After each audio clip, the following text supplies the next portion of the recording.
तो हेलो बच्चों, good morning सभी को। दिनेश क्लासेस 2.0 मोस्टली वेलकम आप लोग का दिनेश क्लासेस 2.0 में। मैं पढ़ा रहा था क्लास 9 का मेंसुरेशन मतलब क्षेत्रमिति का 2 क्लास हो गया था, जिसमें क्वेश्चंस नंबर 1, 2, 3 तक तो शायद कंफर्म हो ही गए थे। और आज जो है एक ही वीडियो आपको मिल जाएंगे क्वेश्चंस नंबर 4, क्वेश्चंस नंबर 5 और क्वेश्चन नंबर 6। तो ये हो जाएंगे आपके फिर चैप्टर ख़त्म द एंड। 12.1 का पढ़ा रहे थे हम क्लास 9 का एनसीईआरटी का प्रश्नावली 12.1 एनसीईआरटी का हम पढ़ा रहे थे।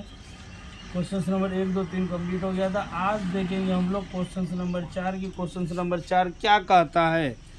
तो क्वेश्चन नंबर 4 आपके कहते हैं कि उस, देखिए ये है आपका क्वेश्चन, कहता है कि उस त्रिभुज का क्षेत्रफल ज्ञात कीजिए जिसकी 2 भुजा 18 सेंटीमीटर और 10 सेंटीमीटर है तथा उसका परिमाप ज्ञात कीजिए। तो हमें कहा गया है कि उस त्रिभुज का क्षेत्रफल जिसकी 2 भुजा दिया हुआ है, एक 18 दिया हुआ है और एक 10 दिया हुआ है। मतलब त्रिभुज की 2 भुजा, मतलब मान लेते हम ये बराबर हमारा कितना दिया 18 सेंटीमीटर और बी बराबर 10 सेंटीमीटर। सी इक्वल टू वाट मतलब हमको पता करना है। मतलब त्रिभुज की तीनों भुजा जो हमको पता नहीं है, लेकिन परिमाप उसका दिया गया है 42 सेंटीमीटर। तो यहाँ लिखे हम लोग कि त्रिभुज का परिमाप बराबर 42 सेंटीमीटर। अब 42 है तो हमको पहले तो क्या करना है, तीसरा भुजा पता करना है। जब तीसरा भुजा पता करना है, मान लीजिए कि हमारा क्या है, त्रिभुज है और ये जो है दिया गया है इस प्रकार से, और आपका जो दिया हुआ है 18 सेंटीमीटर का है, 10 सेंटीमीटर का है, तीसरा भुजा हमको पता करना है। तो त्रिभुज का परिमाप ही हम ज्ञात कर लिखेंगे। इसलिए त्रिभुज का परिमाप बराबर a प्लस बी प्लस सी। मतलब क्या होता है, त्रिभुज के तीनों भुजाओं का जो योग होता है त्रिभुज का क्या कहलाता है, परिमाप कहलाता है। तो a कितना हमारे पास 18, b कितना हमारे पास 10, c कितना है कुछ नहीं वाट, लेकिन ऑलरेडी पहले से 42 दिया गया है। 18 10 कितना होता है, तो 28 होता है। तो 42 बराबर 28 प्लस सी इक्वल टू करेंगे तो 14 आ जाएगा हमारा। मतलब तीसरी भुजा जो हमको पता नहीं था, अब वह भुजा भी हमें पता चल गया कि वह भुजा हमारा कितना होगा, तो 14 सेंटीमीटर होगा। कब कैसे होगा 14? तो 28 में से 42 में से 28 घटाइए ना, 14 आएगा। हम डायरेक्ट घटा दिए। तो तीनों भुजा जो है हमको पता चल चुका है।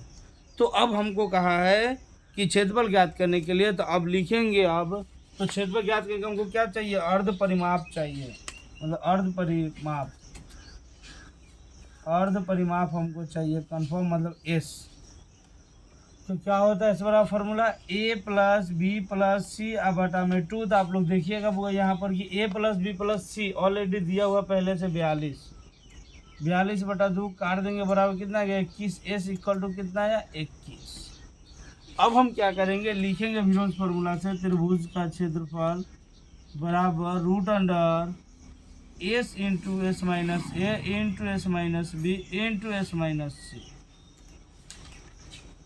फिर बराबर करेंगे यहाँ पर, तो एस कितना है हमारा 21 इंटू 21, ए कितना हमारा 18 तो माइनस 18, 21 माइनस बी कितना है 10 तो 10, फिर 21 माइनस सी कितना है 14, जो कि अभी हमको क्या हुआ पता चला। फिर करेंगे इक्वल टू रूट अंडर 21 का 21 में से 18 गया 3, 21 में से 10 गया 11, और फिर क्या है 21 में से 14 गया तो कितना बचेगा 7। रूट अंडर इसको तोड़ेंगे तो 3 गुने 7 गुने 3 गुने 11 गुने 7 बराबर करेंगे तो हमारा कितना आएगा, ये रूट अंडर करेंगे तो 3 का स्क्वायर गुने 7 का स्क्वायर गुने 11। तो जब स्क्वायर होते तो रूट से बाहर आ जाएंगे, तो 3 गुने 7 इक्वल टू रूट में 11 रह जाएगा, बराबर 21 रूट 11 सेंटीमीटर स्क्वायर आंसर। यही आएगा आपका जो है आंसर। मुझे उम्मीद है, आशा करता हूँ आप लोग को समझ में आया होगा। अगर वीडियो आप लोगों को समझ में आते तो चैनल को सब्सक्राइब कीजिएगा, बेल आइकन प्रेस कीजिएगा, कमेंट सेक्शन में कमेंट्स कीजिए आप लोग को वीडियो